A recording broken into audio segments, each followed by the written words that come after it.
दर्शक बंधु मु आस्ट्रोलॉजी गोपाल चंद्र राज बालेश्वर बैरामनगर आस्ट्रोफार्म सेंटर तरफ मोर समस्त दर्शक बंधु मान मोर सप्रिय नमस्कार। मु आज विषय वस्तु रखी कुंभ मीन राशि आज समय आज केमी से प्रतिषेधकमूलक व्यवस्था ग्रहण करेंगे केमी आज ये अमावास्यार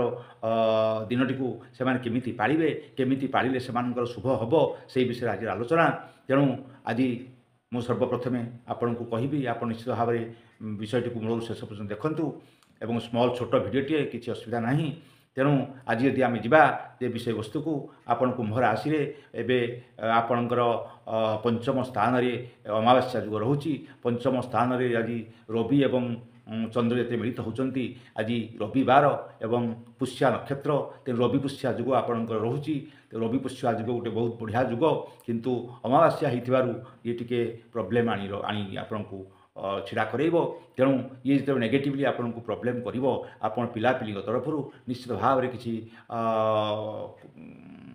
प्रतिकूल खबरटे पाइबे एवं प्रतिकूल पिला विषय शुणी आप मन व्यथित हम ये विषय प्रति ध्यान देते एवं जो माने छात्र छात्री से पढ़ापढ़ी से मन रहा से अन्य मनस्क हे से सतर्क हे। आपणकर जितेबले रोचे राहुंकर दृष्टि रोचे पंचम स्थान को तेणु पिलापिली प्रति निश्चित भाव में आप जत्नवान हूँ पिलापिली की सहित उत्तम बुझामणा करी जी अबाट को जाइए पिला माने बाट को फेरिया आप चेष्टा करूँ एवं एप्रति निश्चित भाव ध्यान दिंतु। षष्ठ आपणकर अच्छी बुध शुक्र एवं षष्ठ स्थान जितेबले दृष्टि पड़ुची आपणकर मंगल एवं शनिंकर तेणु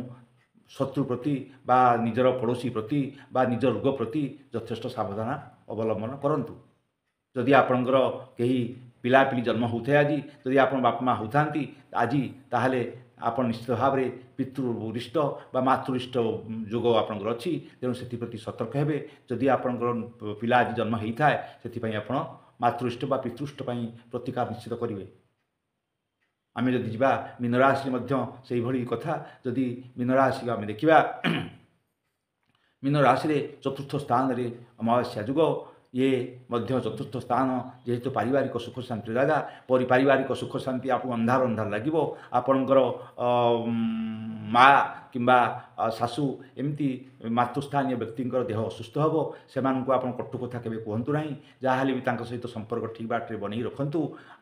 आपणकर निश्चित भाव में पारिवारिक शांति को बजाय रखु जान बाहन चढ़ला बेले बा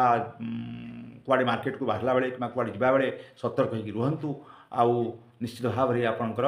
यू जिन प्रति जगी रुहतु। जदि आप कहीं मृत आज कहीं आत्मीय स्वजन मरीगले निश्चित भाव में जेहेतु प्रेत दोष आज ये गोटे सिभियर प्रेत दोष तो निश्चित भाव में प्रतिकार करेंगे एवं विधि अनुजाई आपण ब्राह्मण सहित परामर्श करी ये सब जिन करेंगे या अवहेला करेंगे ना एवं आपण को मोर एतिकी उपदेश निश्चित भाव में आप सूर्य को नमस्कार करूँ आज एवं आपण शिव को टी नमस्कार करी बेलपत्र टी पातु सूर्य को जल अर्पण आज कर दिंतु। आज रविवार पुष्या नक्षत्र तेणु ए कामटी निश्चित करूँ। मीन आपंकर निश्चित भाव देखिए कुंभ एवं मीन जदि आम सूर्य को जदि जल टी अर्पण करेंगे एवं